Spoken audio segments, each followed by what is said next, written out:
Padre nuestro que está en el cielo, gracias por estar aquí también con nosotros.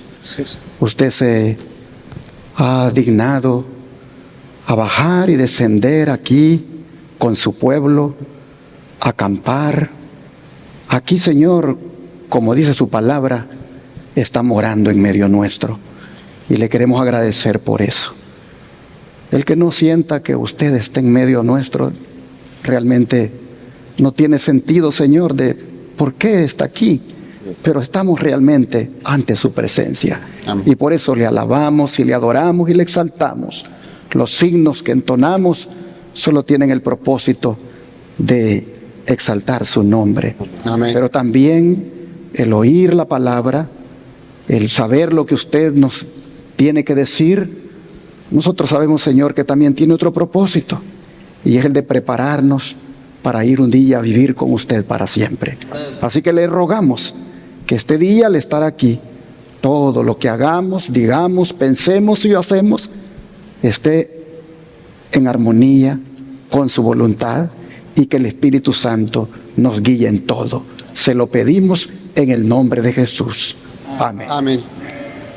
En el seminario profético, la revelación de Jesucristo, en su tema número 53, quiero compartir otro tema más de la serie del mensaje de los tres ángeles. Y lo voy a basar en la continuación del mensaje del primer ángel en su parte 9, que tiene por título: La hora de su juicio ha llegado. ¿Para quién? Abramos la Biblia en Apocalipsis 14, versículos 6 y 7. Apocalipsis 14, versículos 6 y 7.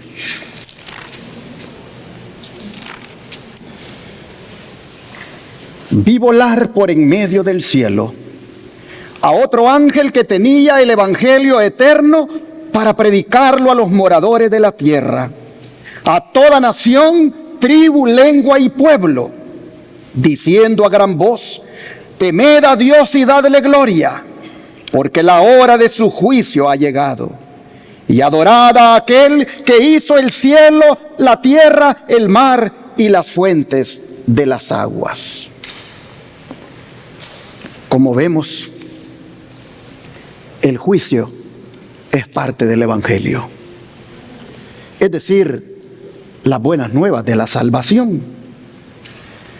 Si nos interesa la salvación, también nos debe interesar el juicio, porque allí se determina nuestro destino. Es por eso que nos hemos detenido últimamente en el estudio de este juicio que el primer ángel anuncia, para que veamos por qué unos se van a salvar y otros se van a perder. Porque recuerda, mi hermano, que no todo el que diga Señor, Señor será salvo, sino solamente ¿quién? El que haga la voluntad de nuestro Padre que está en los cielos. Y para que las huestes celestiales y nosotros sepamos quién está haciendo la voluntad de Dios para ser salvo, Dios está celebrando un juicio. Por eso está celebrando un juicio, para que las huestes celestiales y nosotros mismos sepamos por qué unos se salvan y otros se pierden. Porque ¿quién aquí sabe quién está haciendo la voluntad de Dios? ¿Quién aquí sabe? Nadie. Ninguno de nosotros sabe quién aquí está haciendo la voluntad de Dios. Todos decimos Señor, Señor aquí, pero la Biblia dice, Jesús dice, miren, es que no es porque digan Señor, Señor que se van a salvar. No todos los que digan eso, son los que hagan la voluntad de mi Padre. Por eso es el juicio, porque solo en el juicio se puede saber quién está haciendo la voluntad de Dios y quién no. De manera, mis hermanos, que ese juicio el Señor lo está celebrando ya, porque en 1844 Él pasó del lugar santo al lugar santísimo. Y desde entonces, hermanos, Está Él allí en el santuario celestial, en ese lugar santísimo. Está Él purificando ese lugar, está expiándolo de todos los pecados acumulados que hay allí, que son los nuestros. Y hermanos, Él está haciendo allí lo mismo que se hacía en el santuario terrenal que Dios ordenó que se levantara en el desierto. Una vez al año, ¿qué se hacía en aquel santuario? Se expiaba. Una vez al año se celebraba lo que se conoce como el día de la expiación. ¿Qué hacía el sumo sacerdote ese día? Limpiaba el santuario de todos los pecados acumulados durante el año y entraba al lugar santísimo para también allí expiarlo y limpiarlo. Ese día, conocido también como el Yom Kippur, los israelitas consideraban que era el día de juicio para ellos. ¿Y cómo ellos se preparaban para enfrentar ese día? ¿Cómo se preparaban? Se afligían, se preocupaban, buscaban estar en paz con Dios, buscaban estar reconciliados con el Señor, buscaban asegurarse de que todo pecado hubiera sido confesado, porque el mandato decía que el que no estuviera ese día preparado y afligido, y ocurría, hermanos, ese día, el día de juicio para ellos, dice, era cortado del pueblo. Así que, tomando eso como símbolo, en 1844 Jesús pasó del lugar santo al lugar santísimo en el santuario celestial para hacer eso mismo que se hacía en el santuario terrenal, de expiar el santuario, de limpiarlo. Y eso se le conoce, hermanos, como el juicio investigador. Ahora, nosotros vemos ahí que el mensaje del primer ángel anuncia la hora del juicio. ¿Pero para quién? ¿Para quién es ese juicio, hermanos? ¿Es para toda la raza humana? Vamos al libro de Primera de Pedro para ver para quién es. Primera de Pedro 4, versículos 17 y 18. Primera de Pedro 4, versículos 17 y 18. Dice la Escritura: porque es tiempo de que el juicio comience. ¿Por dónde, hermanos? Por la casa de Dios. Y si primero comienza por nosotros, ¿cuál será el fin de aquellos que no obedecen el evangelio de Dios? Y si el justo con dificultad se salva, ¿en dónde aparecerá el impío y el pecador? ¿Por quién dice el apóstol que comienza el juicio, hermanos? La hora de su juicio ha llegado. ¿Para quién? Para la casa de Dios, dice Pedro. Pero para que no pensemos que la casa de Dios se refiere a un edificio o a una estructura, vean lo que le dijo Pablo a Timoteo en la primera carta de Timoteo, capítulo 3, versículo 15. Primera de Timoteo, capítulo 3, versículo 15. Y dice así: para que si tardo, sepas cómo debes conducirte en la casa de Dios, que es, ¿qué cosa? La iglesia del Dios viviente, columna y baluarte de la verdad. Así que la casa de Dios es, ¿qué cosa? La iglesia del Dios viviente. Si el juicio ha de comenzar, dice Pedro, por la casa de Dios, dice Pablo, la casa de Dios es la iglesia del Dios viviente.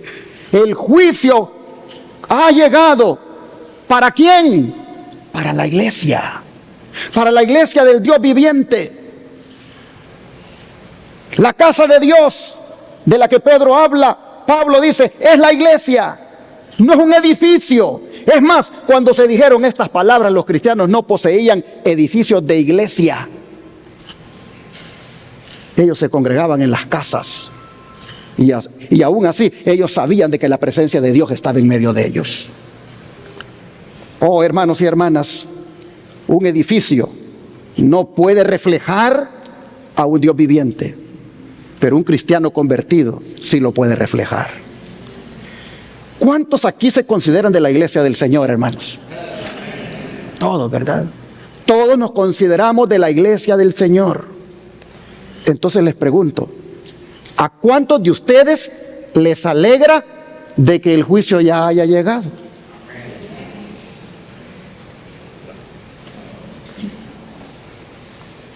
Y la pregunta la hago porque hay algunos de la iglesia que no les parece muy buena la idea de que el juicio ya haya llegado. Hay algunos de la iglesia que no les parece muy buena la idea de tener que enfrentar al juez de toda la tierra. Pero hermanos y hermanas, partiendo de que nosotros somos la iglesia del Dios viviente,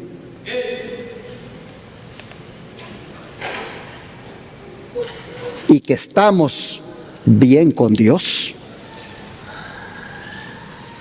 la hora del juicio ha llegado, y eso es parte del evangelio eterno.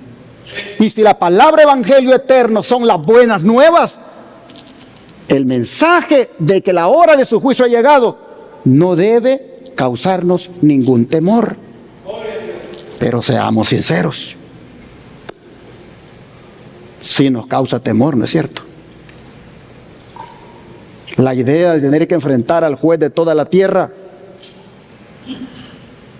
como que no es muy aceptada.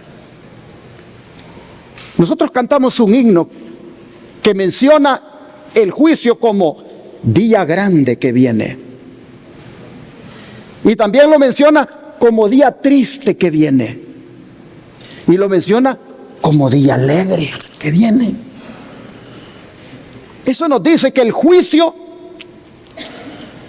todo va a depender de mí. ¿Qué va a ser para mí?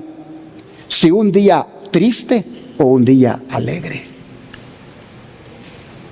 Nosotros vamos a mirar esta mañana por qué razón es que el juicio comienza por la casa de Dios. Y puedo decirles anticipadamente que el juicio tiene que comenzar por la casa de Dios porque en ella se encuentra su profeso pueblo. Y su profeso pueblo necesita ser purificado de sus pecados. Y el juicio es para eso, para purificar el santuario y a los que adoran en él. Entonces, mis hermanos, ninguno de nosotros va a ser trasladado al cielo sin que sus pecados hayan sido purificados. En ese caso, el juicio es una buena nueva. Porque Jesús ha venido al lugar santísimo para purificar el santuario y a los que adoran en él. ¿Y cuántos de nosotros por la fe estamos adorando en él? Ya estamos adorando en él. Nuestras oraciones, ¿para dónde las elevamos? Para el santuario celestial. Allá está nuestro sumo sacerdote. Nuestros signos, ¿para dónde los elevamos? Para el santuario celestial. Nuestras oraciones, hermanos, y todo lo que hacemos aquí, todo lo hacemos conectado con el santuario celestial. Nosotros ya estamos adorando en el santuario celestial. Cristo ha llegado al lugar santísimo a purificarlo de los pecados acumulados allí, de todos los que adoran en él. En ese sentido, la hora de su juicio tiene que ser una buena noticia. Pero en el estudio anterior presentamos lo que eso tiene todavía más de profundidad en el discernimiento. Y es que eso incluye borrar los pecados de un libro que está allí. Porque nosotros vimos en el estudio anterior que en ese juicio que se está llevando a cabo desde 1844, los libros se han abierto. Y vimos que por lo menos hay 3 libros en el cielo de cada uno de nosotros. El libro de la vida, donde está nuestro nombre registrado. El libro de memoria, donde están todas las buenas obras que hacemos. Y el libro de los pecados, donde están todas nuestras maldades, todas nuestras cosas secretas, todos nuestros malos pensamientos, nuestras malas miradas. Todo lo malo que hacemos está en el libro de los pecados. Y cuando Cristo se presenta allí, en el lugar santísimo, y eso también tiene la connotación de seleccionar a los que van a ser los súbditos de su reino, viene y agarra el libro cuando le toque a Orlando enamorado, lo agarra, dice: Orlando enamorado, aquí está su nombre en el libro de la vida. Un día me aceptó como su Salvador y un día se declaró un seguidor mío, y ahora que vengo a agarrar su libro, veo que todavía él está siguiéndome allá en la tierra. Él todavía sigue creyendo que yo soy su Salvador. Ahora, dice el Señor, veo el libro de las memorias de Orlando enamorado y encuentro que ha hecho muchas buenas obras para mí, todo con el propósito de glorificar mi nombre. Y ahora, dice el Señor, voy a agarrar el libro de los pecados de Orlando enamorado y encuentro una barbaridad de pecados desde cuando él se declaró mi seguidor, porque siempre me ha fallado. Pero encuentro que de todos estos pecados, en este momento que estoy agarrando su libro, Orlando enamorado, de todos estos pecados, él se ha arrepentido, los ha confesado y los ha abandonado. Así que dice el Señor, borro todos sus pecados y Orlando enamorado es parte de los redimidos para que viva conmigo para siempre. De eso se trata la venida de Cristo al lugar santísimo, de agarrar tu libro en algún momento. Tú tienes allá en el cielo 3 registros: el libro de la vida, el libro de las memorias y el libro de los pecados. Oh, hermano, hermana, tienes que estar preparado para cuando el Señor tome tu libro. Y por eso es que la hora de su juicio ha llegado. ¿Para quién? Para la iglesia. Para la iglesia, dice Pedro, para la casa de Dios. Debe comenzar el juicio por la casa de Dios. ¿Por qué no comienza por los impíos? Porque los impíos, ellos no han aceptado el sacrificio expiatorio de Cristo en su favor. Y por lo tanto, no hay nada de qué purificarles, de qué limpiarles, porque ellos no han aceptado el sacrificio expiatorio de Cristo. Por lo tanto, ellos van a ser enjuiciados, pero no ahorita, sino en un juicio posterior. Y eso lo digo por el don de profecía que nos ha sido revelado. Dice así: en el rito típico, solo aquellos que se habían presentado ante Dios, arrepintiéndose y confesando sus pecados, y cuyas iniquidades eran llevadas al santuario por medio de la sangre del holocausto, solo ellos, dice, tenían participación en el servicio del día de las expiaciones. Es decir, los paganos no participaban, solamente, miren ustedes quiénes, los que se habían presentado ante Dios arrepintiéndose y confesando sus pecados. Y se lo puse en verde ahora. Así también, en el gran día de la expiación final, que es lo que Cristo está haciendo en el cielo, en el gran día de la expiación final y del juicio, los únicos casos que se consideran son los de quienes hayan profesado ser hijos de Dios. El juicio de los impíos es obra distinta y se verificará en fecha posterior. Es tiempo de que el juicio comience por la casa de Dios. Y si primero comienza por nosotros, ¿qué será el fin de aquellos que no obedecen el evangelio?, pregunta Pedro. Así que, hermanos y hermanas,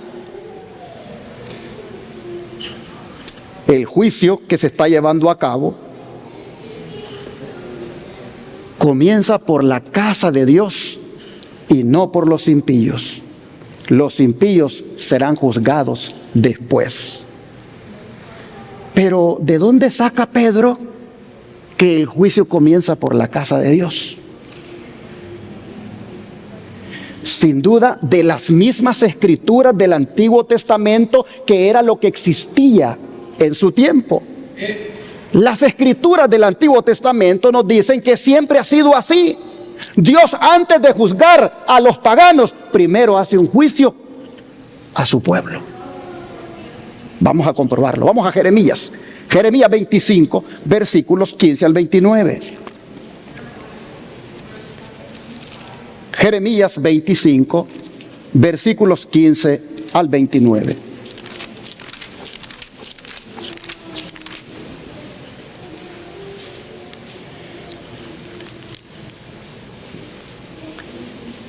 Dice así: porque así me dijo Jehová Dios de Israel: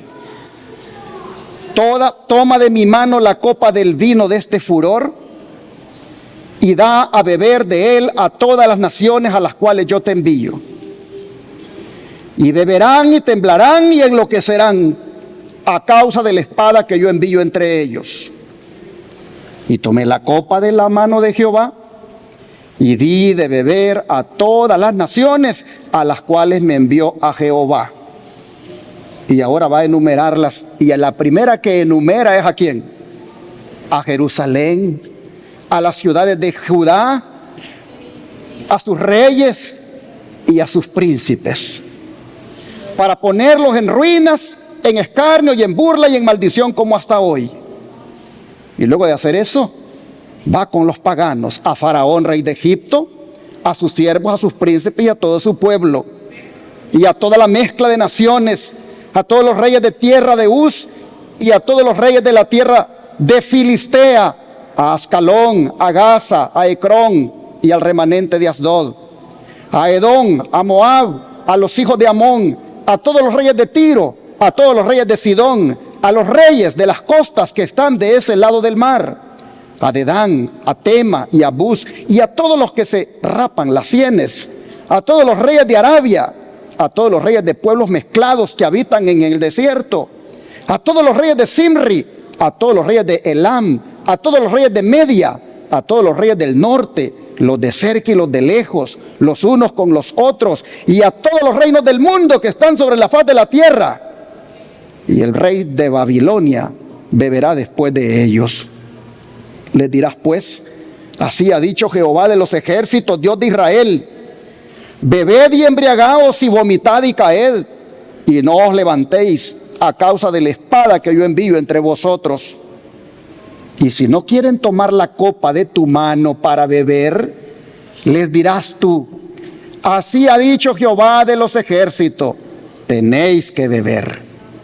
Porque he aquí que a la ciudad en la cual es invocado mi nombre, yo comienzo a hacer mal, y vosotros ¿seréis absueltos? No seréis absueltos, porque espada traigo sobre todos los moradores de la tierra, dice Jehová de los ejércitos. Si se fijaron, Dios ordena tomar la copa del vino de su furor y dar de beber de él a todas las naciones, empezando ¿con quién? Con Jerusalén, su ciudad amada. ¿Pero por qué con Jerusalén? ¿Qué había hecho Jerusalén? Miremos los versículos del 1 al 11 para que veamos el contexto, lo que había hecho. Siempre aquí del capítulo 25. Palabra que vino a Jeremías acerca de todo el pueblo de Judá en el año cuarto de Joacim, hijo de Josías, rey de Judá, el cual era el año primero de Nabucodonosor, rey de Babilonia, la cual habló el profeta Jeremías a todo el pueblo de Judá y a todos los moradores de Jerusalén, diciendo: desde el año 13 de Josías, hijo de Amón, rey de Judá, hasta este día, que son 23 años, ha venido a mí palabra de Jehová, y he hablado desde temprano y sin cesar. ¿Pero qué cosa, hermanos? No oísteis. Y envió Jehová a vosotros todos sus siervos, los profetas, enviándoles desde temprano y sin cesar. ¿Pero qué cosa, hermanos? No oísteis ni inclinasteis vuestro oído para escuchar. Cuando decían, volveos ahora de vuestro mal camino y de la maldad de vuestras obras, y moraréis en la tierra que os dio Jehová a vosotros y a vuestros padres para siempre, y no vayáis en pos de dioses ajenos, sirviéndoles y adorándoles, ni me provoquéis a ira con la obra de vuestras manos, y no os haré mal. ¿Pero qué cosa? No me habéis oído, dice Jehová, para provocarme a ira con la obra de vuestras manos para mal vuestro. Por tanto, así ha dicho Jehová de los ejércitos, por cuanto no habéis oído mis palabras, he aquí enviaré y tomaré a todas las tribus del norte, dice Jehová, y a Nabucodonosor, rey de Babilonia, mi siervo, y los traeré contra esta tierra y contra sus moradores y contra todas estas naciones en derredor, y los destruiré y los pondré por escarnio y por burla y en desolación perpetua.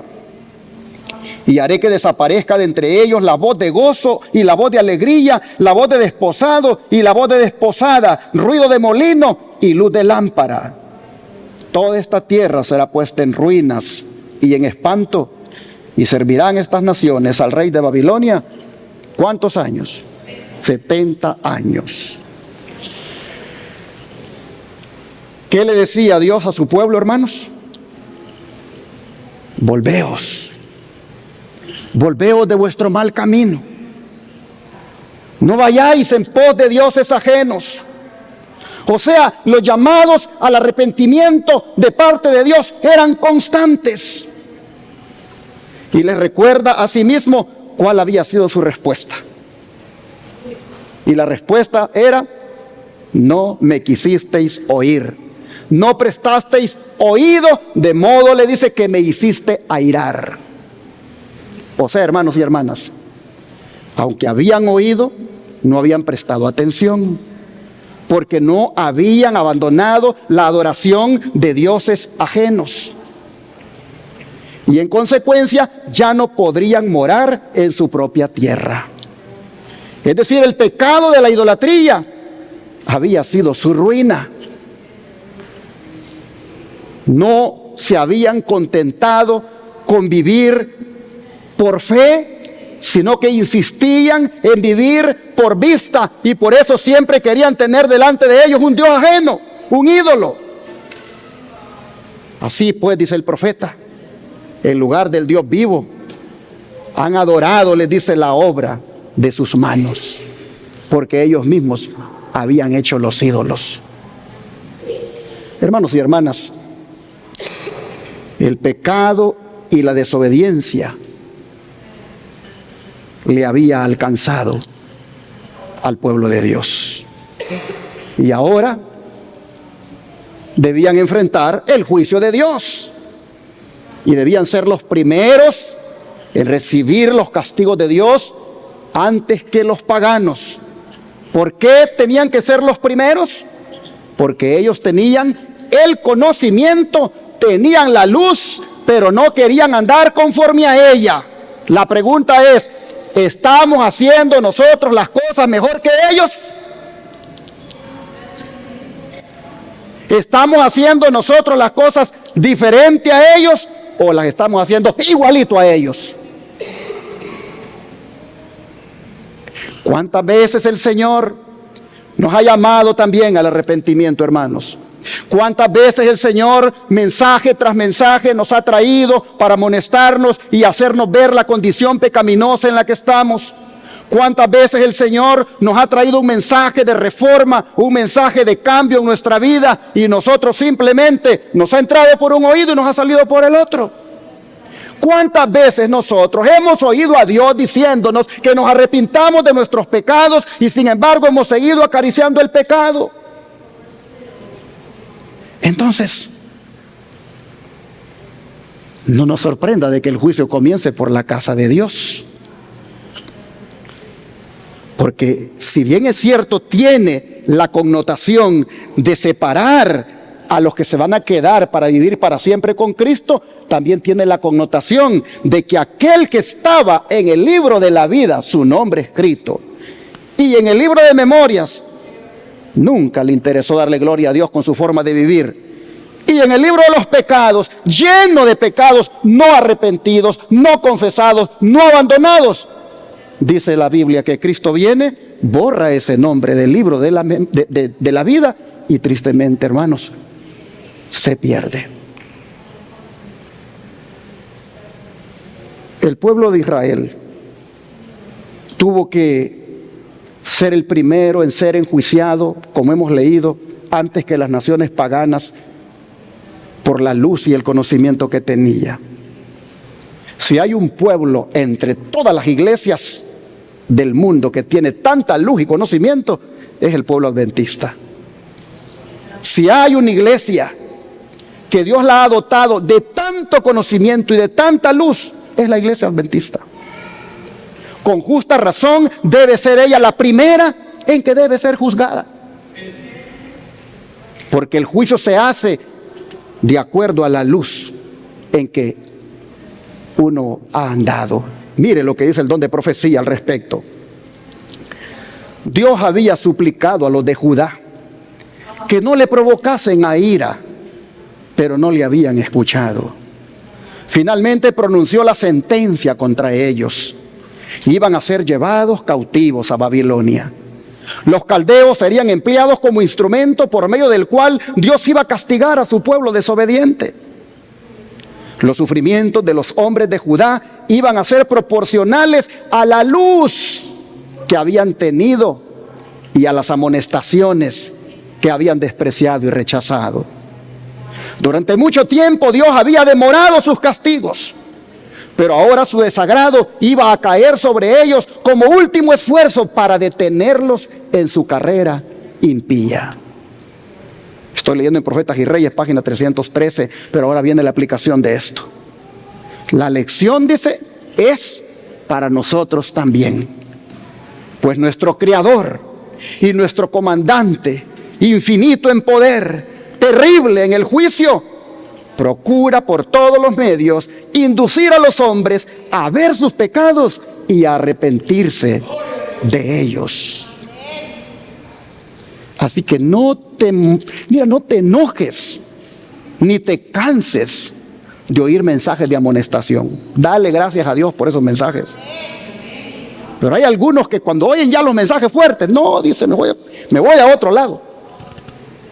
Me voy a otro lado, allá donde no me molesten mi conciencia, allá donde yo pueda seguir haciendo mis cosas y no hay mensajes que me amonesten lo que hago. No te enojes, hermano. No te enojes cuando el mensaje es fuerte, cuando el mensaje te desnuda tu realidad. No te enojes. Humíllate ante el Señor, porque el Señor te está dando ese mensaje. Mira lo que dice acá, voy para atrás. Nuestro Creador y nuestro Comandante, infinito en poder, terrible en el juicio, procura por todos los medios inducir a los hombres a ver sus pecados y arrepentirse de ellos.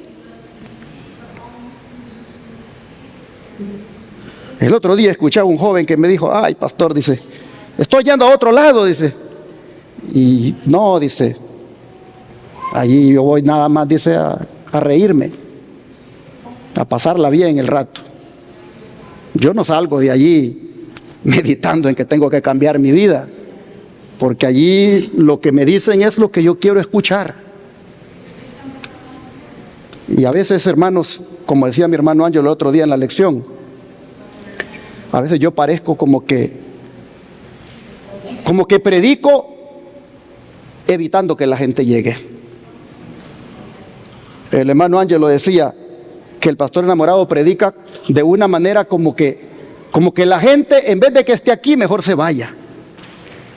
¿Por qué? Porque predico un mensaje que va a la realidad de lo que estamos viviendo, hermanos. Predico un mensaje donde verdaderamente se nos dice que necesitamos cambiar. Y eso es posible, que muchos se vayan. Pero yo siempre lo he dicho. Yo no soy un pastor que estoy detrás de que la gente me siga.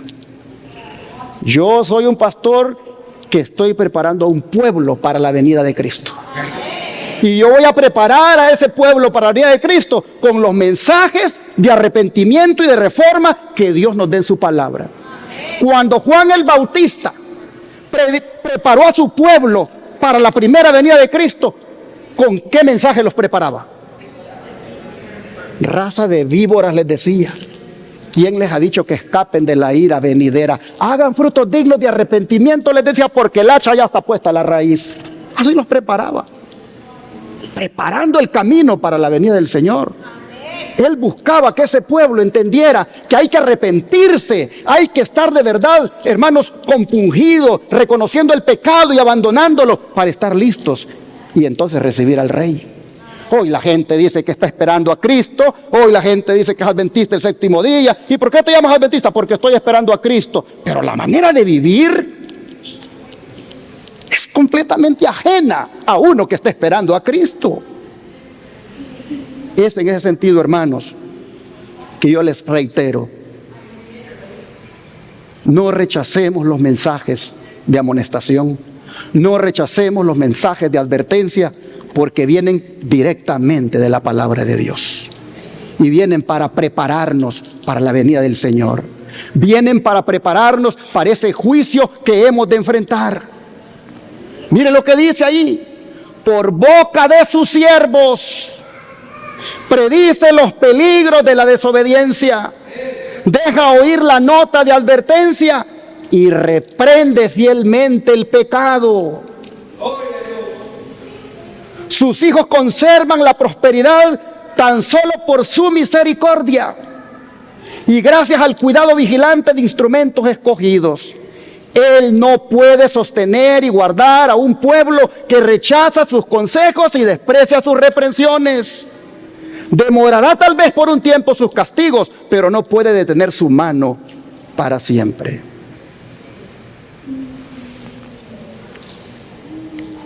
Dijo una vez Moisés que el pueblo que él le tocaba dirigir era un pueblo de dura cerviz, era un pueblo necio. Es más, dice Deuteronomio, era un pueblo loco e ignorante. Porque solo un loco e ignorante hace lo contrario a lo que su padre le dice. Solo un loco o ignorante le lleva la contraria al juez de toda la tierra, con el cual un día se las va a mirar. Solo un loco o ignorante puede hacer eso. Oh, hermanos, ¿qué clase de pueblo somos nosotros? ¿Somos un pueblo dócil? ¿Somos un pueblo que ante la palabra, hermanos, sí, Señor, me humillo, yo reconozco eso y yo sé que eso yo no lo puedo seguir haciendo? ¿Somos ese pueblo? ¿O somos un pueblo que solo cuando está en el templo escucha lo que Dios dice que hay que hacer, pero no lo hace? Eso nos lleva a la categoría de pueblo loco e ignorante, de pueblo de dura cerviz, que hace lo contrario a lo que Dios le ordena, tomando en cuenta que ya viene el día cuando ha de comparecer ante el juicio.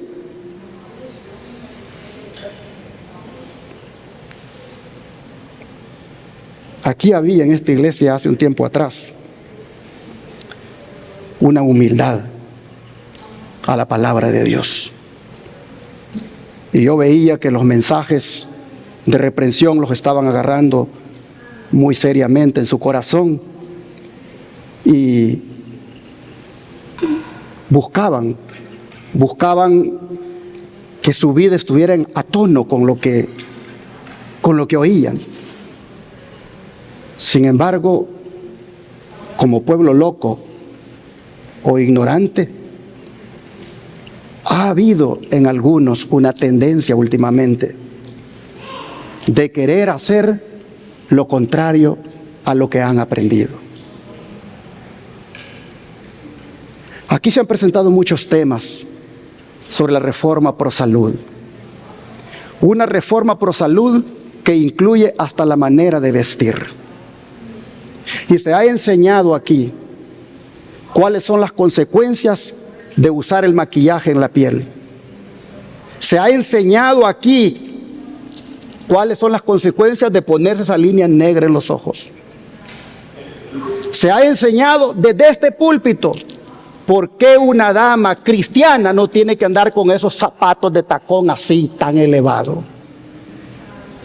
¿Cómo se mira una mujer cuando anda con esos zapatos de tacón elevado? Cuando va caminando, ¿cómo se mira esa mujer? ¿Ya leyeron lo que dice Isaías? De que las hijas de Sión, cuando van caminando, dice, van haciendo son con los pies. Eso mismo hace una hermana cristiana cuando anda con esos sus tacones altos, va haciendo un son.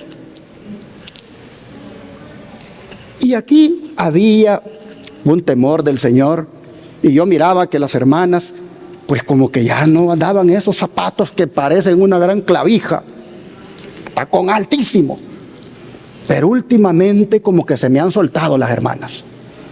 Últimamente parece que como que quieren volver al mundo. Y veo que andan otra vez desfilando con esos taconotes altos. Hasta mi esposa me dijo, me pongo uno yo. No, le dije, usted no se pone esos tacones altos. Es que todas las hermanas andan así, me dice. Sí, pero usted déles el ejemplo a ellas. Usted déles el ejemplo a ellas. Usted como la esposa del pastor, déle el ejemplo a las hermanas de qué tipo de zapato debe usar. ¿No ha leído en la Biblia de que las hijas de Sión andan con cuello erguido y que cuando andan haciendo son con los pies? Oh, hermanos, no va a faltar un erudito que diga, ay, pero ahí no se refiere a los tacones altos. ¿Y cómo es que puedes hacer son con los pies? Ah, es que tenían unas redecillas y hacían un ruido. Sí, pero vamos más a fondo. Vamos más a fondo. ¿Cómo se oye cuando una mujer va caminando ahí sobre los pasillos? Aquí porque hay alfombra, hermanitos. Pero si aquí fuera piso, aquí no hubiera reverencia con las hermanas con tacones altos. Porque cada una que entrara en este lugar fuera haciendo un ruido por aquí, un ruido por allá. Y andábamos bien. Andábamos bien. Yo miraba que como pueblo andábamos bastante humildes a la palabra. Y andábamos ahí queriendo poner en práctica lo que oímos. Si hermanos, si aquí no es un hombre el que les viene a decir, hazlo porque yo digo. Es un así dice Jehová. Es un así dice Jehová el que te traemos aquí. Nada te venimos a decir aquí porque haya un hombre que así quiera. Es porque el Señor así quiere, hermanos. ¿Cómo me gustaría que las hermanitas que como que están yendo a Egipto otra vez, se regresen otra vez al pueblo de Dios? No se vayan para Egipto, hermanas. Ni en el comer, ni en el vestir, ni en los zapatos que usan. Manténganse como mujeres que profesan piedad. Así dice el Señor en su palabra. Oh, hermanos. Así que ahora vemos la razón por la cual el juicio comienza por la casa de Dios. Porque la casa de Dios, la iglesia, contiene a todos los que son el profeso pueblo de Dios. Y ahí están los que tienen toda la luz, todo el conocimiento, todo el camino claro para seguir. Pero si hay un ejemplo más claro de esto, y que sin duda sirvió de inspiración para la advertencia de Pedro, es el ejemplo que está en Ezequiel 9. Vamos allá. Ezequiel 9, versículos 4 al 6.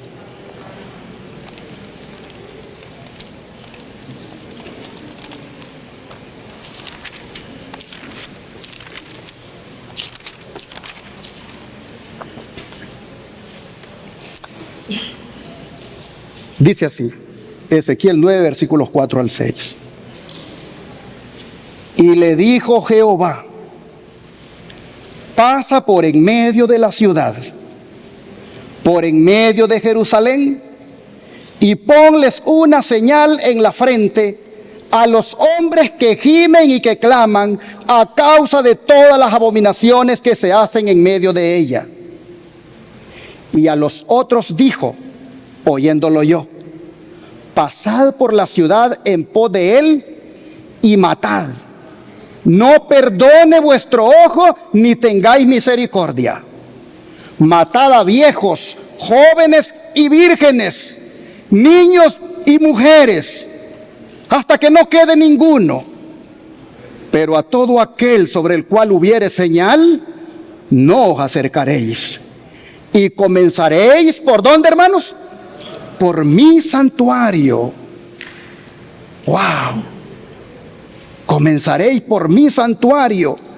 Comenzaron pues, dice, desde los varones ancianos que que estaban delante del templo. Sin duda Pedro en esto se inspiró cuando dijo, es necesario, dijo, o es tiempo que el juicio comience por la casa de Dios. Aquí nosotros vemos a Dios enjuiciando a su pueblo. Pero si ustedes se fijan, no es un juicio indiscriminado, es decir, sin distinción. No, no, no. Es un juicio donde los que gimen y claman deben separarse para que no sean condenados. ¿Y quiénes eran los encargados del juicio? Leamos desde el versículo 1 para ver el contexto. Capítulo 9 de Ezequiel, versículo 1. Dice así. Vamos a leer hasta el 5. Clamó en mis oídos con gran voz diciendo, los verdugos de la ciudad han llegado y cada uno trae en su mano su instrumento para destruir. Y he aquí que 6 varones venían del camino de la puerta de arriba que mira hacia el norte. Y cada uno traía en su mano su instrumento para destruir. Y entre ellos había un varón vestido de lino, el cual traía a su cintura un tintero de escribano. Y entrados se pararon junto al altar de bronce. Y la gloria del Dios de Israel se elevó de encima del querubín sobre el cual había estado, al umbral de la casa. Y llamó Jehová al varón vestido de lino que tenía a su cintura el tintero de escribano.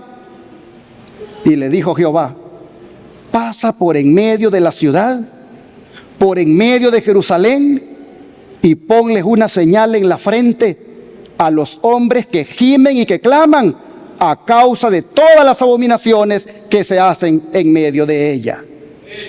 Y a los otros dijo, oyéndolo yo, pasad por la ciudad en pos de él y matad, no perdone vuestro ojo ni tengáis misericordia. Si ustedes se fijan, la razón de la destrucción para unos y la señal de protección para otros es motivada por las abominaciones que se hacen en la ciudad de Jerusalén, dice el verso 4. ¿De qué abominaciones estaba hablando el Señor aquí? Vamos al capítulo 8, versículo 1 al 17 para ver qué cosas estaban haciendo los del santuario, los de la casa de Dios, los de la iglesia. Capítulo 8, verso 1 al 17. En el 6º año, en el mes 6º, a los 5 días del mes, aconteció que estaba yo sentado en mi casa, y los ancianos de Judá estaban sentados delante de mí, y allí se posó sobre mí la mano de Jehová el Señor. Y miré, y he aquí una figura que parecía de hombre, desde sus lomos para abajo, fuego, y desde sus lomos para arriba parecía resplandor, el aspecto de bronce refulgente. Y aquella figura extendió la mano y me tomó por las guedejas de mi cabeza. Y el Espíritu me alzó entre el cielo y la tierra y me llevó en visiones de Dios a Jerusalén, a la entrada de la puerta de adentro que mira hacia el norte, donde estaba la habitación de la imagen del celo, la que provoca a celos. Así que, ¿qué había en la casa de Dios, hermanos? Una imagen. Habían metido la idolatría en el mismo templo. Y he aquí, dice, allí estaba la gloria del Dios de Israel, como la visión que yo había visto en el campo. Y me dijo, hijo de hombre, alza ahora tus ojos hacia el lado del norte. Y alcé mis ojos hacia el norte. Y he aquí al norte, junto a la puerta del altar, aquella imagen del celo en la entrada. Me dijo entonces, hijo de hombre, ¿no ves lo que estos hacen? Las grandes abominaciones que la casa de Israel hace aquí para alejarme de mi santuario. Pero vuélvete aún y verás abominaciones mayores. Y me llevó a la entrada del atrio y miré, y he aquí en la pared un agujero. Y me dijo, hijo de hombre, cava ahora en la pared. Y cavé en la pared, y he aquí una puerta. Me dijo luego, entra y ve las malvadas abominaciones que estos hacen allí. Entré pues y miré, y he aquí toda forma de reptiles y bestias abominables. y todos los ídolos de la casa de Israel que estaban pintados en la pared por todo alrededor. Y delante de ellos estaban 70 varones de los ancianos de la casa de Israel. Y Hazanías, hijo de Safán, en medio de ellos, cada uno con su incensario en su mano, y subía una nube espesa de incienso. O sea, en el mismo templo, en un lugar especial, habían ídolos, y allí los ancianos, allí los sacerdotes, allí los que estaban para dirigir al pueblo, estaban ofreciendo el incienso a esos ídolos. Versículo 12. Y me dijo: hijo de hombre, ¿has visto las cosas que los ancianos de la casa de Israel hacen en tinieblas? Cada uno en sus cámaras pintadas de imágenes. Porque dicen ellos: no nos ve Jehová. Jehová ha abandonado la tierra. Me dijo pues: vuélvete aún y verás abominaciones mayores que hacen estos. Y me llevó a la entrada de la puerta de la casa de Jehová, que está al norte. Y he aquí mujeres que estaban allí sentadas endechando a Tamuz. Luego me dijo: ¿no ves, hijo de hombre? Vuélvete aún, verás abominaciones mayores que estas. Y me llevó al atrio de adentro de la casa de Jehová. Y he aquí junto a la entrada del templo de Jehová, entre la entrada y el altar, como 25 varones, sus espaldas vueltas al templo de Jehová y sus rostros hacia el oriente, adorando ¿a quién, hermanos? Al sol, postrándose hacia el oriente. Y me dijo: ¿no has visto, hijo de hombre? Es cosa liviana para la casa de Judá hacer las abominaciones que hacen aquí. Después que han llenado de maldad la tierra, se volvieron a mí para irritarme. He aquí que aplican el ramo a sus narices. Pues también yo, dice el verso 18, procederé con furor. No perdonará mi ojo, ni tendrá misericordia, y gritarán a mis oídos con gran voz, y no los oiré. Solemne esto que estamos leyendo. El Señor dice: es una de abominaciones la que está ocurriendo en la iglesia. En el mismo lugar donde se adora, allí mismo está metida la idolatría. Allí mismo está metido el paganismo. Los mismos dirigentes de la iglesia están participando de ese paganismo en el mismo lugar donde se adora. Así que, dice el Señor, tengo que proceder y voy a hacer un juicio sobre mi pueblo. Y entonces volvamos al capítulo 9 y veamos versículos 5 al 11 para mirar todavía más en detalle lo que Dios hace.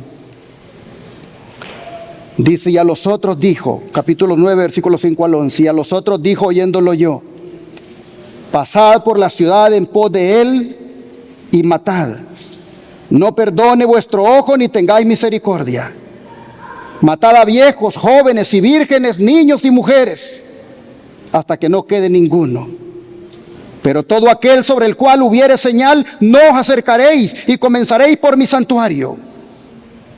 Comenzaron pues desde los varones ancianos que estaban delante del templo. Y les dijo: contaminad la casa y llenad los atrios de muertos. Salid. Y salieron y mataron en la ciudad.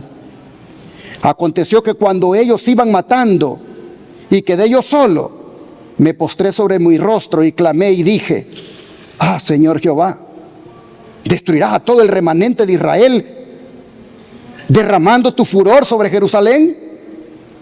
Y me dijo: la maldad de la casa de Israel y de Judá es grande sobremanera, pues la tierra está llena de sangre y la ciudad está llena de perversidad. Porque han dicho: ha abandonado Jehová la tierra y Jehová no ve. Así pues haré yo: mi ojo no perdonará, ni tendrá misericordia. Haré recaer el camino de ellos sobre sus propias cabezas. Y he aquí, dice, que el varón vestido de lino que tenía el tintero a su cintura respondió una palabra diciendo: he hecho conforme a todo lo que me mandaste. Hermano, Hermanos y hermanas, este es uno de los capítulos más solemnes de la Biblia, el capítulo 9 de Ezequiel, porque tiene mucho que ver con cada uno de nosotros. Y usted dirá, ¿pero cómo? Ahí dice que era para Jerusalén, la capital de Israel. ¿No era aplicable solo para Israel eso? Sí, es verdad. Pero como ocurre con otras profecías, esto tuvo una aplicación primaria y también tendrá una aplicación secundaria. En la aplicación primaria de Ezequiel 9, los 5 varones verdugos con armas destructoras representan a los soldados de Babilonia que destruyeron la ciudad de Jerusalén y quemaron la casa de Dios, rompieron la muralla de Jerusalén, consumieron a fuego todos sus palacios y destruyeron todos sus objetos deseables. Y para que miremos cómo se cumplieron al pie de la letra las palabras del verso 6 que leímos, de que se le daría muerte a viejos, jóvenes, doncellas, niños y mujeres hasta que no quedara ninguno, para que vea cómo se cumplió, vamos a Segunda de Crónicas capítulo 36, versículos 17 al 19. Segunda de Crónicas capítulo 36, versículos 17 al 19.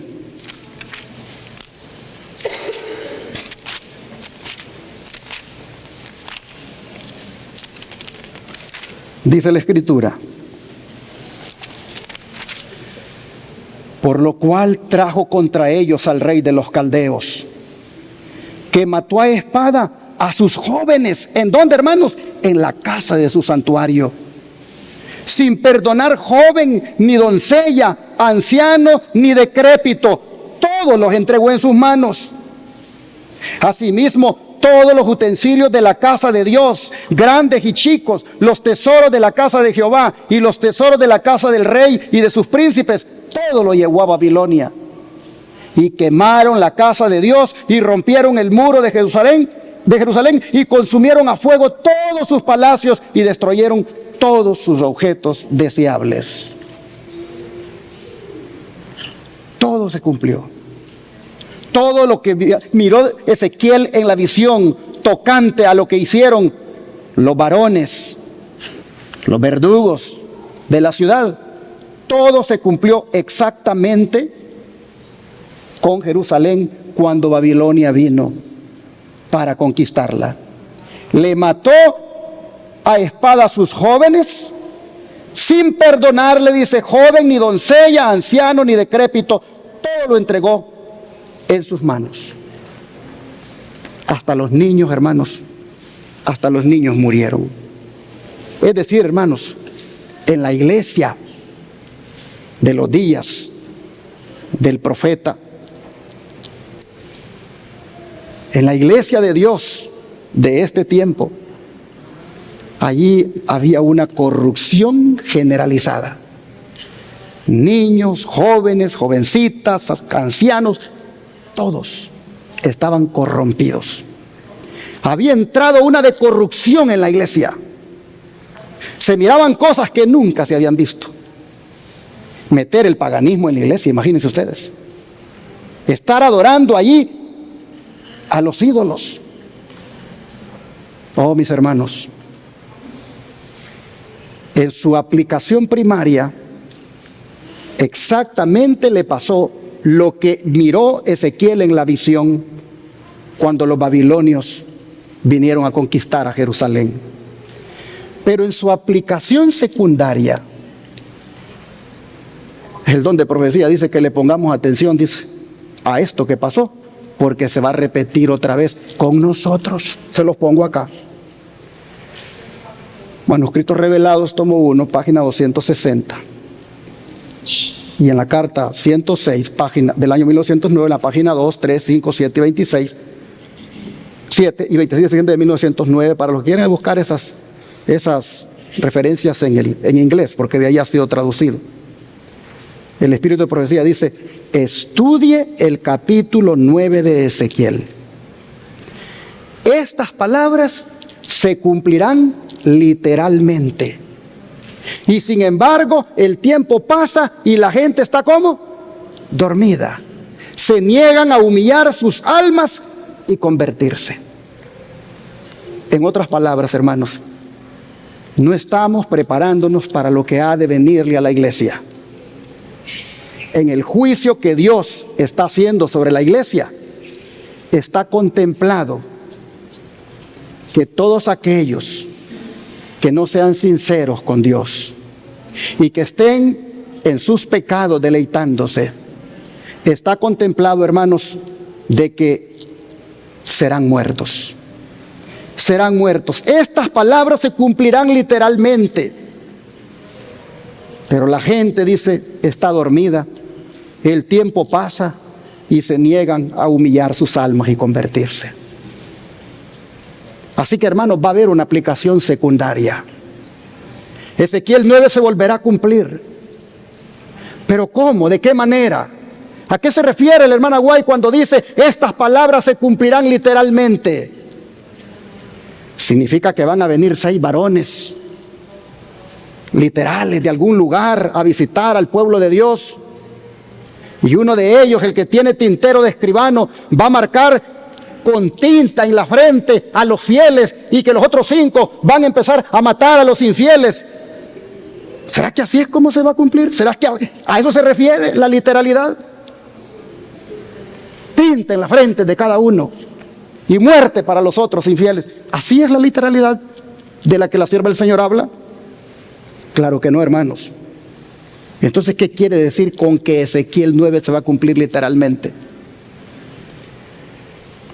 Hermanos y hermanas, cuando se estudian las profecías, uno mira que la literalidad de ellas está en los eventos, cuando toman cumplimiento, y no en los símbolos. Cuando usted estudia Daniel 2, Daniel 7 y Daniel 8, usted va a ver que la literalidad de esas profecías está en el cumplimiento del evento. Pero los símbolos son diferentes en Daniel 2, en Daniel 7 y en Daniel 8. Los símbolos son distintos, pero el cumplimiento del evento es literal. Así que tenemos que buscar la literalidad de la que la sierva del Señor está hablando aquí, que tiene esta profecía de Daniel 9. Debemos de buscarlo, hermanos, en el cumplimiento del evento que va a ocurrir con la iglesia. ¿Qué significa entonces la matanza de Ezequiel 9 y que se va a cumplir en el tiempo del fin? ¿Qué es? No es otra cosa, hermanos, que la destrucción general de los impíos, tanto de afuera de la iglesia como dentro de ella. ¿Y por qué lo digo? Por esta cita que viene a continuación del don de profecía. Usted sabe que todo lo que le predico no me lo invento, le traigo pruebas para que usted lo vea. Dice así: leed Ezequiel 9, 2 al 7. El mandato es: matad a viejos, jóvenes y vírgenes, niños y mujeres, hasta que no quede ninguno. Pero a todo aquel sobre el cual hubiere señal, no os acercaréis y comenzaréis por mi santuario. Comenzaron pues desde los varones ancianos que estaban delante del templo. Dijo Dios: haré recaer el camino de ellos sobre sus propias cabezas. Ahora viene en verde. Cuando yo destaco de otro color, es porque quiero que pongamos atención. Pronto, dice, se pronunciarán las palabras: id y derramad sobre la tierra las 7 copas de la ira de Dios. Hermanos, según esta declaración de Testimonios para Ministros, página 431 y 432, según esta declaración, la matanza de Ezequiel 9 va a ocurrir después del fin del tiempo de gracia, cuando las 7 últimas plagas caigan sobre los que persistan en desobedecer a Dios. Mire usted, está hablando de Ezequiel 9 y luego ella inserta y dice: pronto se pronunciarán las palabras: id y derramad sobre la tierra las 7 copas de la ira de Dios. Hermanos, ¿pero sobre quién va a caer ese castigo? Primeramente, ¿sobre quién? Sobre el pueblo de Dios. Pero ¿sobre quiénes del pueblo de Dios? sobre los que están en sus pecados, deleitándose en ellos y no se han arrepentido cuando llegue ese momento. Mire lo que dice el don de profecía. La destrucción general de los impíos y el castigo de los infieles dentro de la iglesia son dos eventos separados. No son dos eventos separados, sino, ¿qué cosa? Uno solo. El Señor ordena a sus mensajeros, los hombres que tienen las armas de matanza en la mano: pasad por la ciudad, matad viejos, mozos y vírgenes, niños y mujeres, hasta que no quede ninguno, y comenzaréis por mi santuario. Aquí vemos, dice, que la iglesia, el santuario del Señor, era la primera en sentir los golpes de la ira de Dios, pero inmediatamente se extiende hacia los impíos. Testimonios, tomo 5, Testimonios para la Iglesia, página 196. Hermanos y hermanas, la literalidad de Ezequiel 9 se va a cumplir en el evento que va a tomar lugar el día cuando el Señor derrame las plagas sobre, mire usted, sobre, hoy voy para atrás, sobre los infieles dentro de la iglesia y sobre los impíos en general. Aquí vemos, dice que la iglesia, el santuario del Señor, era la primera en sentir los golpes de la ira de Dios. Y hermanos, Ezequiel se afligió tanto aquel día que le preguntó a Dios: ¿vas a destruir a todo el remanente de Israel? Porque miró, dice, a Jerusalén reducida a una ciudad de muertos y vio a los sellados, una pequeña minoría. Tuvo miedo que hasta el remanente se fuera en la colada, como decimos en mi país. Quedé yo solo, dice. La gran mayoría del pueblo profeso de Dios murió, igual que los impíos. Y si esta profecía, hermanos, se va a cumplir con nosotros, la iglesia, ¿cuánto entonces deberíamos examinar nuestras vidas? ¿No creen que deberíamos de examinar nuestras vidas, hermanos? Deberíamos examinar nuestras vidas. Deberíamos, en vez de estar viviendo en el pecado, deberíamos de estar haciendo ¿qué cosa? Gimiendo y clamando. ¿Por qué? Por las abominaciones que se hacen hoy en el pueblo profeso de Dios. ¿Qué significa gemir? ¿Qué significa gemir? ¿Cuándo usted gime? ¿Cuando siente qué cosa? Dolor. Nosotros como pueblo deberíamos estar sintiendo dolor por las cosas que están pasando en la iglesia. ¿Cuándo se ha visto que la iglesia del Israel moderno, cuándo se había visto que la iglesia del Israel moderno estuviera aceptando el matrimonio igualitario en algunos lugares? ¿Cuándo se había visto que bajo la bandera del amor, iglesias del Israel moderno estuvieran aceptando el homosexualismo y lesbianismo como una cosa normal? ¿Cuándo se había visto eso? A nosotros nos debería dar dolor por eso. Deberíamos de gemir por eso. Nos debería dar tristeza, dolor de ver lo que está pasando en la iglesia. ¿Cuándo se había visto que los líderes de la iglesia le prohibieran a las personas que estudiaran los libros del Espíritu de Profecía desde el púlpito? ¿Cuándo se había visto eso? ¿Cuándo se había visto incluso que le prohibieran a los predicadores que hablaran en contra del mensaje de los tres ángeles, que denuncia la marca de la bestia y que desenmascara también quién es la bestia? Y por supuesto Apocalipsis 13. ¿Cuándo se había visto que le prohibieran eso a los predicadores? Todo eso está ocurriendo. ¿Cuándo se había visto que los servicios de adoración en la iglesia se volvieron ecuménicos y se volvieron más servicios de entretenimiento, más centrados en el hombre que centrados en Dios? El existencialismo es el que predomina en la iglesia. ¿Cuándo se había visto eso?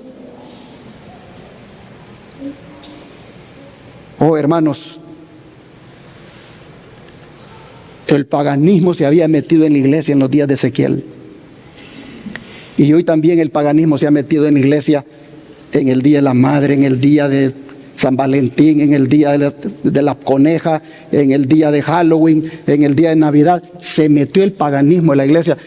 ponen el arbolito, las juntas hasta se reúnen para ver si lo vamos a poner o si compramos otro. Hermanos, el paganismo se metió en la iglesia, la idolatría se metió en la iglesia. Y los pastores mismos avalando eso. Los pastores mismos dicen, nos vemos esta noche a la puesta del sol para ir a celebrar el día de San Valentín. El pueblo se volvió loco e ignorante. No sabe cuál es el trasfondo de esas fiestas. Hoy veníamos riéndonos con mi esposa, porque mi esposa mañana cumpleaños y se llama Elena. Pero una hermana le mandó un mensaje y le dijo, las Helenas nacemos el 18 de agosto. Y le digo a mi esposa, te aseguro, le digo, que esa Elena debe ser una santa, le digo, de la iglesia católica. A ver, metámonos ya a averiguar. Y ahí veníamos manejando y se mete ella. ¿Qué se celebra el 18 de agosto en el mundo? Y ahí le aparece. En el santoral católico se celebra el día de Santa Elena, la madre de Constantino el Grande. ¿Qué les parece a ustedes? Y le digo, mira, todo está conectado con la idolatría. Todos nuestros nombres que nos pusieron nuestros antepasados lo conectaron con la idolatría. ¿Por qué yo me llamo Orlando Antonio? ¿Por qué me llamo Antonio? Porque había un pueblito por allá bien lejos de mi pueblo que se llamaba San Antonio Pajonal. Y el patrón de ese pueblito era un muñeco que se llamaba San Antonio. Y lo traían desde aquel pueblo al pueblo donde yo nací y le celebraban una fiesta toda la semana. Era una alegría porque San Antonio Pajonal había llegado. Pues me pusieron Orlando Antonio en honor a ese santo.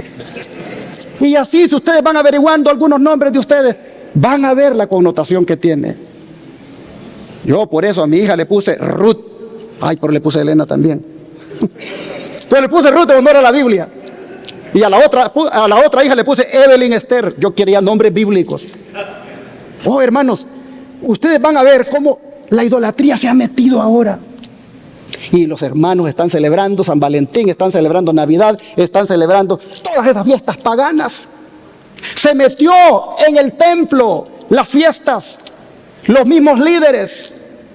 Nosotros deberíamos, hermanos, al ver cómo está el pueblo ahora, estar, mire, gimiendo y clamando. Y a los que gimen y claman, ¿qué les ponen ahí en Ezequiel 9? Una señal de protección. A estos no me los vayan a tocar. A estos me les preservan la vida, porque estos que gimen y claman son mi pueblo, dice Dios. Pero ¿cuántos lo componían? Dice Ezequiel, quedé solo y dije, ¿te vas a llevar también al remanente? Porque era una de muertos por todas partes. Oh, mis hermanos, los que gimen y claman. ¿Y qué es clamar, hermanos? Ya entendimos qué es gemir, ¿verdad? Sentir dolor por lo que está pasando, sentir dolor por las barbaridades que se miran en la iglesia, sentir dolor por todas las cosas que nunca habíamos visto y están ocurriendo en la iglesia. Pero ¿qué es clamar? Vamos a Isaías 58 para ver qué es clamar, hermanos. Isaías 58, versículo 1. ¿Qué es clamar?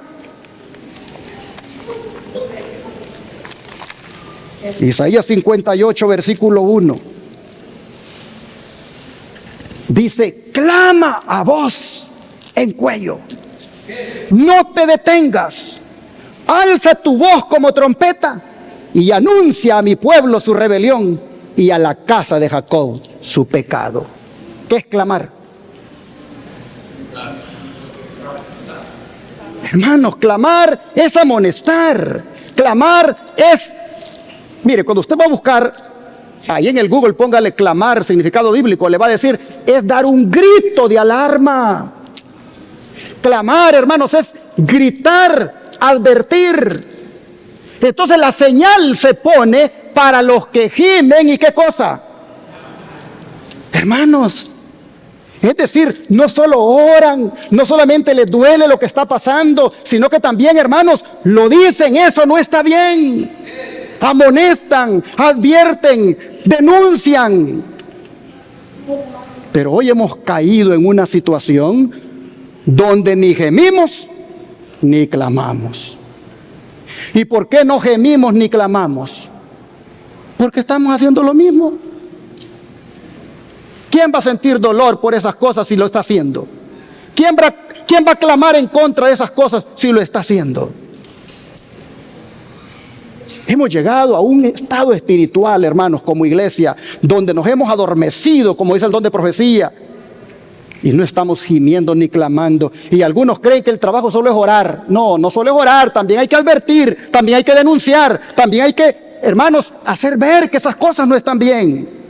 Mire el texto bíblico: clama voz en cuello, no te detengas, alza tu voz como trompeta y anuncia a mi pueblo su rebelión y a la casa de Jacob su pecado. ¿Cuál es la casa de Jacob? ¿Cuál es la casa de Jacob, hermanos?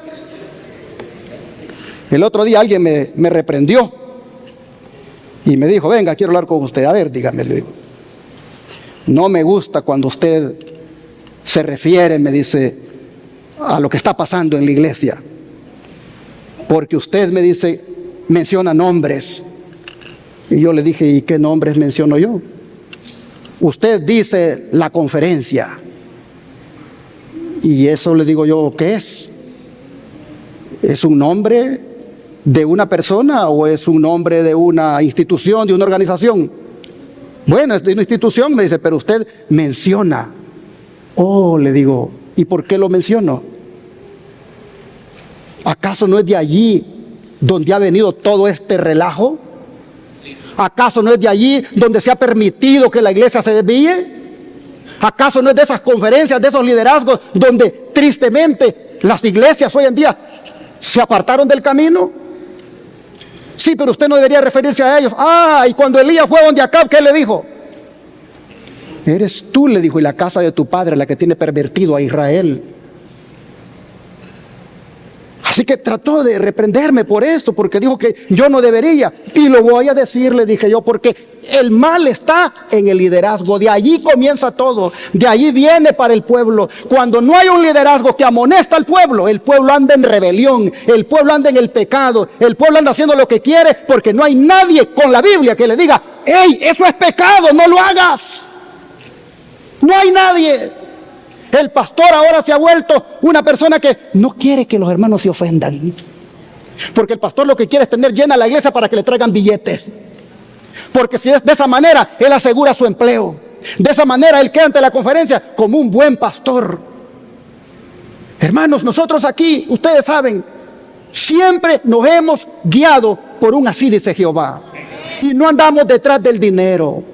El que quiera venir a apoyar este ministerio porque sabe que este ministerio está siendo guiado por Dios, lo hace porque el Espíritu Santo se lo pone.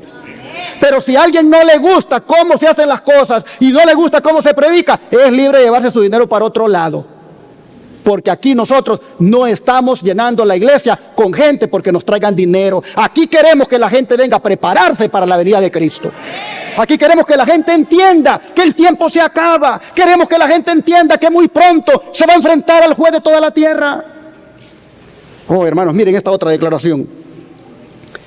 Los infieles de la iglesia caerán en la destrucción general de los impíos, representada por la obra de los hombres que llevaban armas. Nótese esto con cuidado. Los que reciban la marca pura de la verdad desarrollada en ellos por el poder del Espíritu Santo y representada por el sello del hombre vestido de lino. Los que reciben esa marca, dice, son los que gimen y que claman a causa de todas las abominaciones que se hacen en la iglesia. Su amor por la pureza y el honor y la gloria de Dios es tal, y tienen una visión tan clara del carácter excesivamente pecaminosa del pecado, que se los representa agonizando, suspirando y llorando. Pero la matanza general de todos los que no ven así el amplio contraste entre el pecado y la justicia y no tienen los sentimientos de aquellos que siguen el consejo de Dios y reciben la señal, está descrita en la orden dada a los 5 hombres con armas: que maten y no dejen a ninguno. Hermanos, Joyas de los Testimonios, tomo 1, página 335 a la 336. Y sigue diciendo: y vi que el Señor le estaba sacando filo a su espada en el cielo para cegarlos. Ojalá que toda persona que profesa tibiamente su creencia pudiera comprender la obra de limpieza que Dios está por realizar entre su pueblo profeso. Estimados amigos, no os engañéis acerca de vuestra condición. No podéis engañar a Dios, dice el testigo fiel. Conozco, ¿qué cosa? Tus obras. Testimonios para la Iglesia, tomo 1, página 175. Así, hermanos y hermanas, ahora tienen sentido las palabras del apóstol Pedro, cuando dijo de que el juicio es tiempo de que comience por la casa de Dios. Porque así ha sido profetizado a lo largo de las Escrituras y así se ha cumplido en el pasado. Y si la iglesia está siendo enjuiciada, hermanos, desde 1844, y esto ya lleva 180 años, ¿con quién ha comenzado ese juicio? ¿Con quién? Que responde el don profético. La obra del juicio que empezó en 1844 debe proseguirse hasta que sean falladas las causas de todos los hombres, tanto de los vivos como de los muertos. De aquí que debe extenderse hasta el fin del tiempo de gracia concedido a la humanidad. A medida que los libros de memoria se van abriendo en el juicio, las vidas de todos los que hayan creído en Jesús pasan ante Dios para ser examinadas por Él, empezando con los que vivieron los primeros en la tierra. Nuestro abogado presenta los casos de cada generación sucesiva y termina con los vivos. Conflicto de los siglos, página 475 y anteriormente la 431. Así que el juicio, hermanos, ha comenzado ¿con quién? Con los primeros que vivieron en la tierra y que hayan creído en Jesús. Es decir, ¿a partir desde dónde? Desde Adán. Desde Adán para acá. El juicio ha comenzado por la iglesia, por la casa de Dios, por los profesos hijos de Dios que desde Adán para acá, hermanos, se declararon hijos de Dios y que ya murieron. El juicio va a terminar, dice, con los vivos.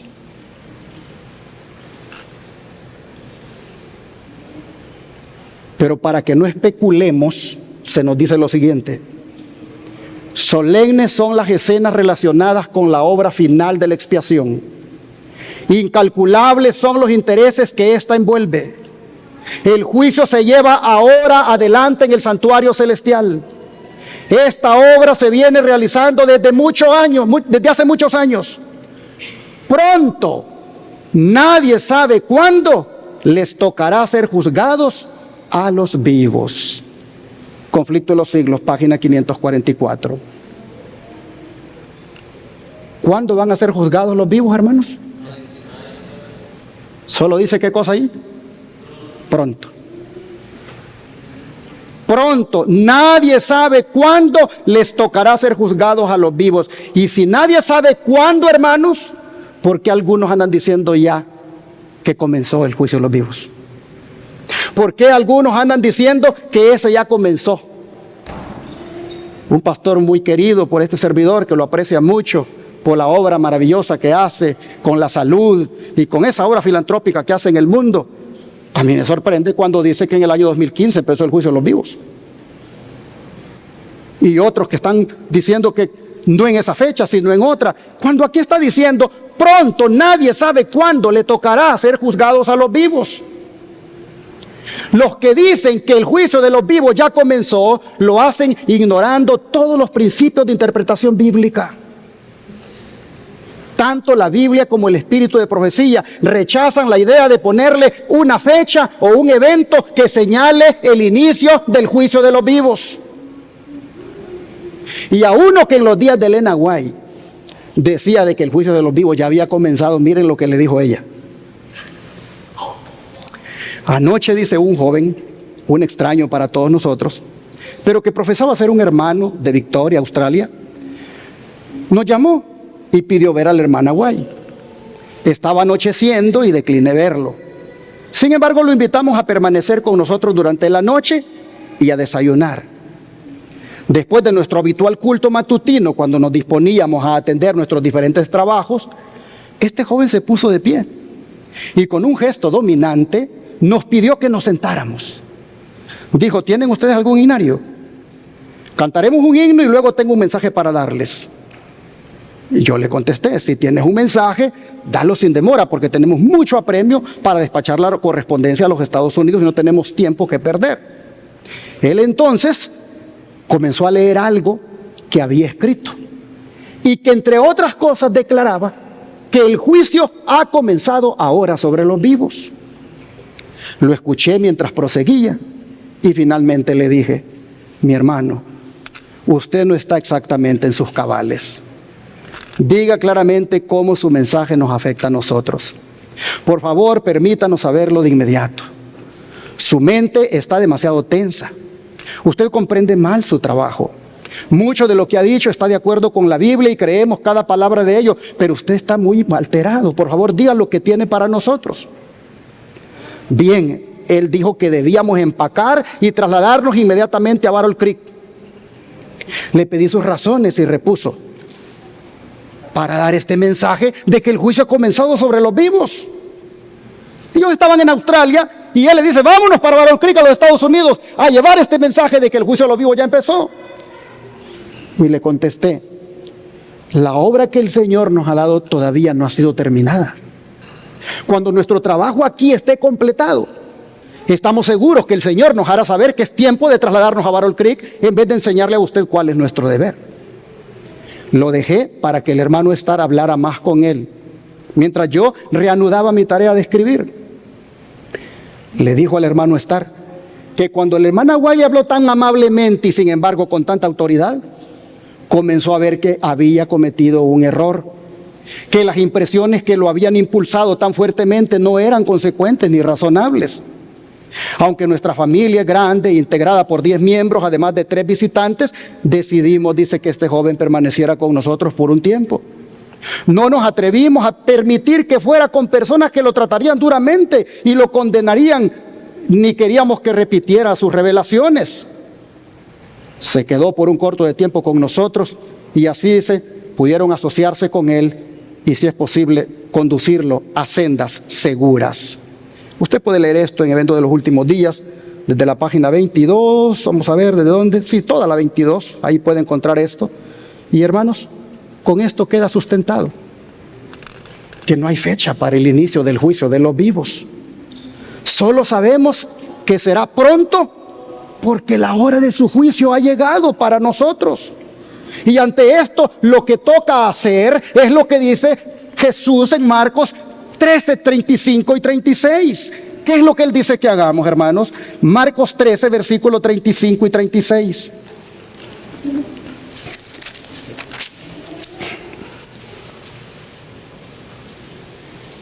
Velad pues, porque no sabéis cuándo vendrá el Señor de la casa, si al anochecer o a la medianoche, o al canto del gallo o a la mañana, para que cuando venga de repente no os halle durmiendo. Y el 37 dice: y lo que a vosotros digo, a todos lo digo, velad. ¿Qué es lo que nos toca, hermanos, de cara al juicio de los vivos, o de cara al día cuando hemos de comparecer, ya sea en calidad de muertos por los registros que están allí en ese tribunal celestial, o en calidad de vivos? ¿Qué debemos hacer? Velar, estar despiertos espiritualmente, estar, hermanos, consagrados, estar tomados de la mano de Dios, estar ahora más que nunca, hermanos, gimiendo y clamando, dejando el pecado. Eso es lo que debemos hacer. Eso es lo que hace una persona que vela. Mire lo que dice el don de profecía acerca de esto. Peligroso es el estado de aquellos que, cansados de velar, se vuelven a los atractivos del mundo. Mientras que el hombre de negocios está absorto en el afán de lucro, mientras el amigo de los placeres corre tras ellos, mientras la esclava de la moda está ataviándose, puede llegar el momento en que el juez de toda la tierra pronuncie la sentencia: ha sido pesado en la balanza y ha sido hallado falto. Corrido los siglos, página 481. Por eso, hermanos, debemos velar, no transigir con el mundo, no ir para atrás en nuestra experiencia cristiana, no volver, hermanos, a las cosas que hemos andado haciendo que son malas delante de Dios. No nos cansemos de velar. Sigue diciendo: estamos viviendo ahora en el gran día de la expiación, cuando en el servicio simbólico el sumo sacerdote hacía la expiación por Israel. Todos debían afligir sus almas, arrepintiéndose de sus pecados y humillándose ante el Señor, si no querían verse separados del pueblo. De la misma manera, todos los que desean que sus nombres sean conservados en el libro de la vida deben ahora, en los pocos días que les quedan de este tiempo de gracia, afligir sus almas ante Dios con verdadero arrepentimiento y dolor por sus pecados. Hay que escudriñar honda y sinceramente el corazón. Hay que deponer el espíritu liviano y frívolo al que se entregan tantos cristianos de profesión. Empeñada lucha espera a todos aquellos que quieran subyugar las malas inclinaciones que tratan de dominarlos. La obra de preparación es obra individual. No somos salvados en grupo. Tu padre no te va a salvar a ti, querido hijo. Tu esposa no te va a salvar a ti, querido esposo. Tu esposo no te va a salvar a ti, querida esposa. La salvación es individual. Por lo tanto, la preparación también es individual. Pero nos corresponde amonestar. Nos corresponde amonestar a ese hijo, a ese esposo, a esa esposa, si se están apartando del camino de Dios. Nos corresponde decirle: eso no está bien, eso a Dios no le agrada, aquí estamos quebrantando la ley de Dios, eso nos va a salir mal en el día del juicio cuando tengamos que enfrentar al juez de toda la tierra. Nos corresponde enseñarle a nuestro hijo: mire, usted va a comparecer ante el juez de toda la tierra. Usted tiene que prepararse para ese día. ¿Cómo se va a preparar? Haciendo de Cristo su abogado ahora, para que cuando se presente ante el juicio, ahí se presenta con su abogado. Oh, hermanos, si bien dice todas las naciones deben pasar en juicio ante Dios, sin embargo, Él examinará el caso de cada individuo de un modo tan rígido y minucioso como si no hubiera otro ser en la tierra. Cada cual tiene que ser probado y encontrado sin mancha ni arruga ni cosa semejante. Conflicto de los Siglos, página 480.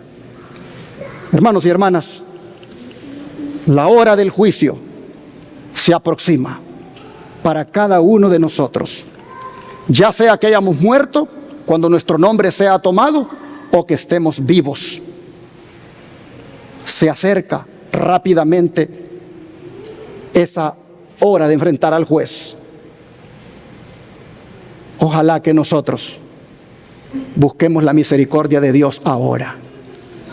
La trompeta de Dios, hermanos, va a sonar, y cuando suene, millones de vivos serán encontrados sin preparación. El juicio de los vivos ha de comenzar pronto. Nadie sabe cuándo. Que Dios nos ayude para estar listos. Cierro leyendo Hechos 17, versículos 30 y 31. Hechos 17, versículos 30 y 31.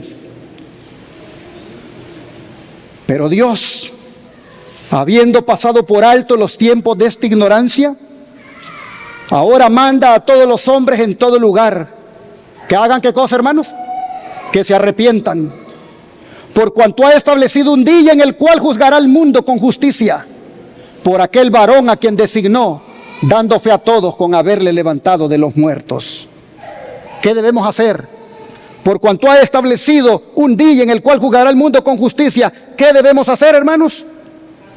Debemos, dice, arrepentirnos. ¿Hemos pecado, hermanos? ¿Hemos hecho lo malo delante de Dios? ¿Está usted esta mañana aquí y usted sabe que está haciendo algo que a Dios no le agrada? ¿Está usted en su vida consciente de que está manchada de pecado y que no está haciendo nada por cubrirse con un manto de santidad? Hermanos y hermanas, el Señor nos dice: arrepiéntanse, arrepiéntanse, porque se ha reservado un día para ser juzgados. Así, hermanos, la hora de su juicio ha llegado. ¿Para quién? Para nosotros. Que Dios nos ayude y que con un mensaje como este tan solemne le entremos todos al camino de la santidad, al abandono del pecado y a la consagración diaria a nuestro Dios. Y que cuando el juicio llegue de una manera individual a cada uno, que nos encuentre a todos preparados y listos para enfrentarlo, con Cristo vamos a enfrentarlo. Con Cristo saldremos más que victoriosos. Entreguemos nuestra vida a Cristo como nunca ahora. Dios les bendiga.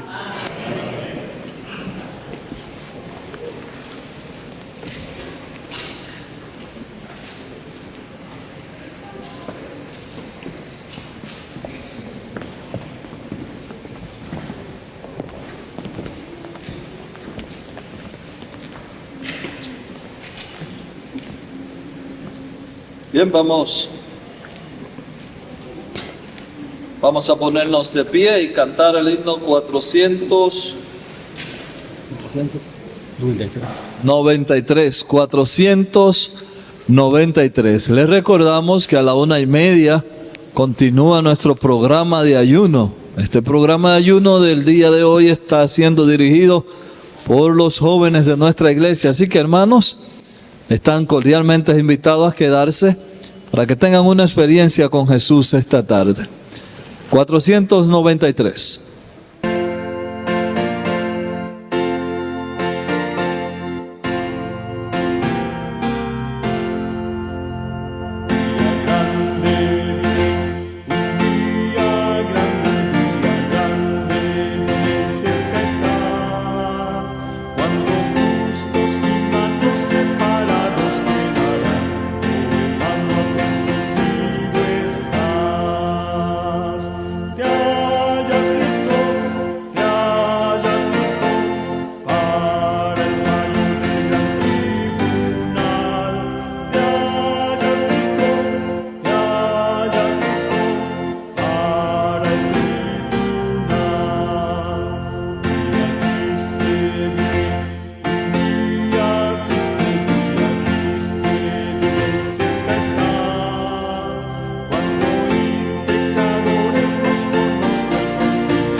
Gloria a Dios. Día alegre viene ¿para quién? Para los que gimen y claman y tengan esa señal de protección en sus frentes. Amén. Una señal que nadie puede ver, solo los ángeles, y que es un asentamiento en la verdad. Es una señal de protección. Para ellos, día alegre viene. Así que pongámonos a gemir y clamar por las abominaciones que se hacen, apartándonos cada día del pecado para ser receptores de esa señal de protección. Hermanos, yo les quisiera animar. No siempre puedo acompañarlos aquí en los días de ayuno porque ustedes saben, allá tengo un compromiso con los pacientes y tenemos que irnos para predicar a veces al siguiente día en la mañana. Pero yo quisiera decirles que en los días de ayuno, hermanos, y los miércoles, hay que orar por el derramamiento del Espíritu Santo. Hay que orar, hermanos, porque el Espíritu Santo se derrame en nuestra vida. Hay que pedirle al Señor que nos dé ese privilegio de ser llenos del Espíritu Santo. En la medida en que su pueblo ore por eso, en un día de ayuno, constantemente pidiendo por eso, y los miércoles y cada uno individualmente, hermanos, estaremos listos para ir al cielo. Vamos a orar para que el Señor nos ayude a estar listos.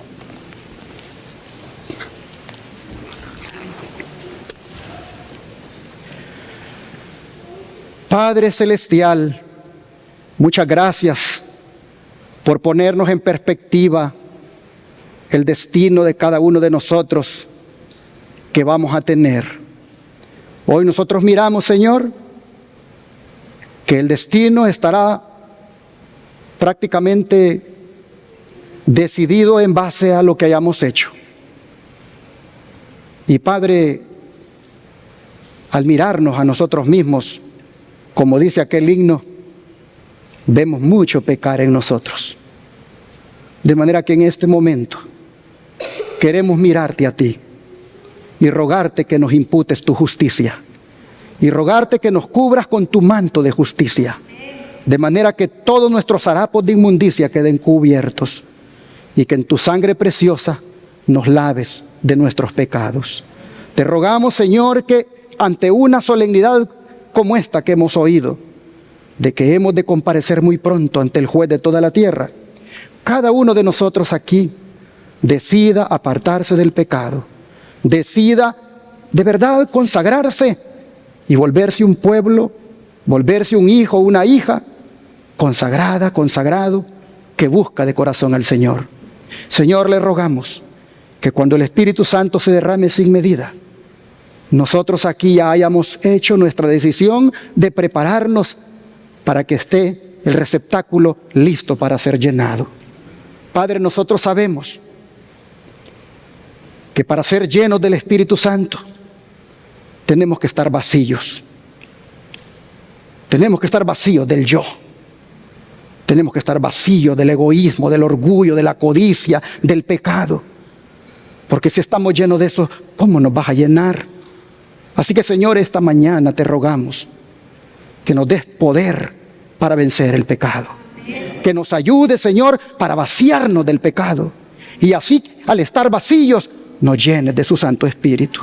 En tus manos nos ponemos y rogamos que cuando el juicio tome lugar y nuestro nombre sea tomado, que tú nos escojas para vivir contigo para siempre. Te lo suplicamos en el nombre de Jesús. Amén.